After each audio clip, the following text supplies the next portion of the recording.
ಅತ್ಯಾಚಾರ ಆರೋಪಕ್ಕೆ ಸಂಬಂಧಪಟ್ಟಂತೆ ಏಪ್ರಿಲ್ 15ಕ್ಕೆ ಜಾಮೀನು ಅರ್ಜಿಯ ವಿಚಾರಣೆಯನ್ನ ಮುಂದೂಡಿಕೆ ಮಾಡಲಾಗಿದೆ. ಹೈಕೋರ್ಟ್ ಆದೇಶ ಆಯಿತು. ಹೊಳೆನರಸೀಪುರ ಠಾಣೆ ಪ್ರಕರಣದಲ್ಲಿ ಕೋರಿದಂತ ಜಾಮೀನು ಅರ್ಜಿಯನ್ನ ಮುಂದೂಡಿಕೆ ಮಾಡಲಾಗಿದೆ. 15ನೇ ತಾರೀಕು ಈ ಅರ್ಜಿಯ ವಿಚಾರಣೆಯನ್ನ ಕೈಗೆತ್ತಿಕೊಳ್ಳಲಾಗುತ್ತೆ. ಹೈಕೋರ್ಟ್ ಈ ಒಂದು ಜಾಮೀನು ಅರ್ಜಿ ವಿಚಾರಣೆಯನ್ನ ಮುಂದೂಡಿಕೆ ಮಾಡಲಾಗಿದೆ. ಹೊಳೆನರಸೀಪುರ ಠಾಣೆಯಲ್ಲಿ ಈ ಪ್ರಕರಣ ದಾಖಲಾಗಿತ್ತು. ಇದಕ್ಕೆ ಸಂಬಂಧಪಟ್ಟಂತೆ ಜಾಮೀನು ಅರ್ಜಿಯನ್ನ ಸಲ್ಲಿಸಿಕೊಂಡಿದ್ರು ಮಾಜಿ ಸಂಸದ ಪ್ರಜ್ವಲ್ ರೇವಣ್ಣ ಪರ ವಕೀಲರು. ಆದರೆ ಆ ಅರ್ಜಿಯ ವಿಚಾರಣೆಯನ್ನ ಹೈಕೋರ್ಟ್ ಮುಂದೂಡಿಕೆ ಮಾಡಿರೋದು. ಏಪ್ರಿಲ್ 15ನೇ ತಾರೀಕು ಹೈಕೋರ್ಟ್ ಮುಂದೂಡಿರೋದು. ಸದ್ಯಕ್ಕೆ ಸರ್ಕಾರದ ಪರ ಎಸ್ಪಿಪಿ ಬಿಎನ್ ಜಗದೀಶ್ ಅವರು ವಾದ ಮಂಡಿಸಿರೋದು. ದೂರುದಾರಿಯನ್ನ ಅರ್ಜಿಯಲ್ಲಿ ಸೇರ್ಪಡೆ ಮಾಡೋ ಅವಶ್ಯಕತೆ ಇಲ್ಲ ಅನ್ನುವಂಥ ಅಂಶವನ್ನ ಇಲ್ಲಿ ಉಲ್ಲೇಖ ಮಾಡಿದ್ದಾರೆ.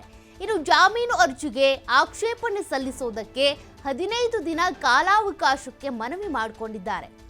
ಅಂದರೆ ಪ್ರಜ್ವಲ್ ರೇವಣ್ಣ ಪರ ವಕೀಲರು ಕೂಡ ಈಗಾಗಲೇ ಒಂದಷ್ಟು ಪ್ರಬಲ ಅಂಶಗಳನ್ನ ಇಟ್ಕೊಂಡು ವಾದ ಮಂಡಿಸಿದ್ರು. ಅದಕ್ಕೆ ಪ್ರತಿಯಾಗಿ ಸರ್ಕಾರದ ಪರ ವಕೀಲರೇನಿದ್ದಾರೆ ವಾದ ಮಂಡಿಸಿರೋದು. ದೂರುದಾರಿಯ ಹೆಸರನ್ನ ಇದರಲ್ಲಿ ಉಲ್ಲೇಖ ಮಾಡುವಂತ ಅವಶ್ಯಕತೆ ಇಲ್ಲ ಅಂತ. ಈಗಾಗಲೇ ಸುಪ್ರೀಂ ಕೋರ್ಟ್ ಪ್ರಜ್ವಲ್ ಜಾಮೀನು ಅರ್ಜಿಯನ್ನ ವಜಾ ಮಾಡಿದೆ. ಈಗ ಯಾವುದೇ ಬದಲಾವಣೆ ಆಗಿಲ್ಲ. ಎಸ್ಪಿಪಿ ಜಗದೀಶ್ ಅವರ ವಾದ ಇದು. ನಾವು ಈಗ ದಿನಾಂಕ ನಿಗದಿಪಡಿಸಿದ್ರೆ ಬೇರೆಡೆ ಪೀಠ ವಿಚಾರಣೆ ನಡೆಸೋದಿಲ್ಲ ಅಂತೇಳಿ ಜಡ್ಜ್ ಇದೇ ಸಂದರ್ಭದಲ್ಲಿ ಮಾತನಾಡಿದ್ದಾರೆ. ಇನ್ನು ಪ್ರಜ್ವಲ್ ಪರ ಹಿರಿಯ ವಕೀಲ ಪ್ರಭುಲಿಂಗ ನಾವದಗಿ ಅವರು ವಾದ ಮಂಡಿಸಿದ್ದು, ಹಲವರ ವಿರುದ್ಧ ತನಿಖೆಗೆ ತಡೆಯಾಜ್ಞೆ ಇದೆ, ನಾವು ಎಲ್ಲಿಯವರೆಗೆ ಹೀಗೆ ಮುಂದುವರಿಬೇಕು ಅಂತೇಳಿ ಪ್ರಭುಲಿಂಗ ನಾವದಗಿ ಅವರು ಪ್ರಶ್ನೆ ಮಾಡಿದ್ರು.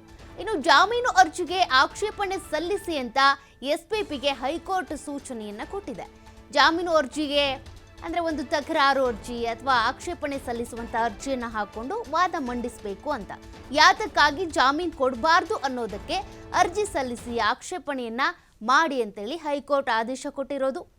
ಹೊಳೆನರಸೀಪುರ ಠಾಣೆಯಲ್ಲಿ ಒಂದು ಪ್ರಕರಣ ದಾಖಲಾಗಿತ್ತು. ಪ್ರಜ್ವಲ್ ವಿರುದ್ಧ ಅತ್ಯಾಚಾರ ಪ್ರಕರಣ. ಇದರ ಜಾಮೀನು ಅರ್ಜಿ ಮುಂದೂಡಿಕೆ ಆಗಿರೋದು.